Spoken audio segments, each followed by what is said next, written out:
ওয়াজির হোসেন মুরাদ আমাদের সঙ্গে আছেন এই পার্কে। তো তিনি কানাডার একজন বিশিষ্ট ইমিগ্রেশন কনসালটেন্ট।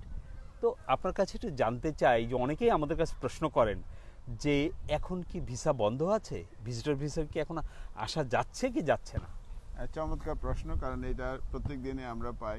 এই সময়ের জন্য খুবই ইম্পর্টেন্ট। আমরা হাঁটতে হাঁটতে গল্প করতে করতে আপনার কথা শুনতে পাই। আসলে এখন ভিজিটর ভিসা বন্ধ হয়ে গেছে এটা তো ঠিক না। হ্যাঁ, ভিজিটর ভিসাটা কমিয়ে দিয়েছে। সো এটা তো যদি কেউ সঠিকভাবে করে এবং ওইভাবে ডকুমেন্ট চেকলিস্ট অথবা যে ধরনের ওদের নেসেসারি জিনিসগুলো আছে ওটা দিলে ভিজিটর ভিসা হবে।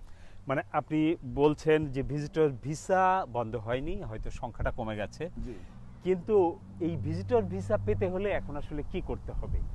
সেটা হলো সঠিক ভিজিটর ভিসা করার জন্য কিছু চেকলিস্ট আছে, ধরুন 10টা 12টা পয়েন্ট আছে, এইগুলো ফুলফিল করতে হবে। অনেকেই করেন যে এগুলো ফুলফিল না করেই অ্যাপ্লাই করে বসেন, সেটাই তো বলছেন? জি জি জি। এখানে আসলে একটা জিনিস খেয়াল রাখতে হবে, যেটা আমরা করি সবসময়, সেটা হচ্ছে আমরা যে কোনো প্রোগ্রাম করার আগে ডকুমেন্ট চেকলিস্ট করি based on immigration requirements. So number 1 আপনাকে আগে ডিটারমাইন হইতে হবে আমার কোন জিনিসটা লাগবে। সো দেন আমরা ক্লায়েন্টদেরকে অথবা আমরা বলি যে এইভাবে আমাদের প্রসিড করতে হবে, যে ওরা এটা চাচ্ছে।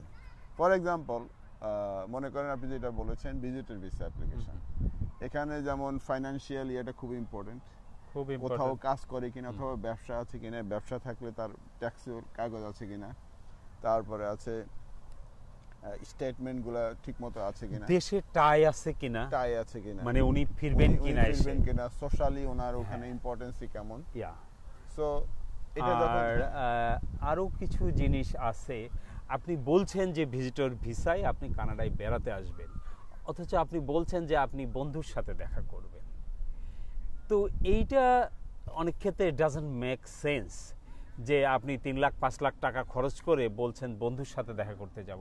তার মানে বলা হয় যে আপনি সুনির্দিষ্ট একটা কারণ যেটা যুক্তিযুক্ত, যে আপনি বেড়াতে যে যাবেন সেটা যুক্তিযুক্ত হতে পারবে, আপনার ট্যুর প্ল্যান ওই রকম হতে পারে। এটা ঠিক কি? এটা অবশ্যই, কারণ এখানে আসলে কানাডাতে ওরা তো ভিজিটর ভিসা দিচ্ছে ওরা, এবং ওরা চায় যে ওদের এখানে মানুষ আসুক, টাকা স্পেন্ড করুক, মানুষ কানাডার সৌন্দর্য উপভোগ করুক। আপনি তো যেটা বলেছেন যে চমৎকার একটা দৃশ্য, চমৎকার পরিবেশ। মানে আমি আবারও বলতে চাই মুরাদ ভাই, জানেন আমরা আজকে এই পার্কে কেন, কানাডায় এবং টরন্টো শহরে এরকম অসংখ্য পার্ক এই দেশবাসীর জন্য এইরকম প্রাকৃতিক পরিবেশ তারা তৈরি করে রেখেছে। এইসব নানা কারণেই তো মানুষ কানাডায় আসতে চায়।